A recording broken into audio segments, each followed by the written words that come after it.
Во текот на 2014 година во Организацијата на потрошувачите на Македонија се направени 3263 советувања, од кои само во Кочани 294. Од советувањата поголем дел се однесувале на општо правни советувања на исхраната, финансиски услуги. Иако видот на проблемите на потрошувачите варирал во зависност од периодот на годината, преку целата година како најдоминантен проблем се издвои проблемот на потрошувачите со храна претежно со поминат рок, како и неквалитетни технички производи и гаранцијата и сервисирање на истите. Во овој домен најмногу жалби од страна на потрошувачите имало за мобилните телефони, за кои тие се жалеа дека ги купиле како расипани, дека премногу брзо се расипале, дека гаранцијата им е поништена од нејасни причини и не по нивна вина.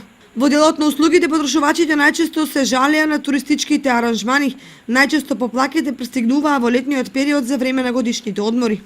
За финансиските услуги поплаките се однесувале за потрошувачките кредити, кои ги земале потрошувачите или планирале да ги земаат. Потоа се жалеле на проблеми со дебитните и кредитните картички во однос на тоа дека им биле наплатувани додатни непредвидени трошоци и така натаму. Лековите биле најчест проблем на потрошувачите во делот на правата на пациентите, а потоа следеле проблемите при стоматолошките услуги или квалитетот на ортопедските помагала.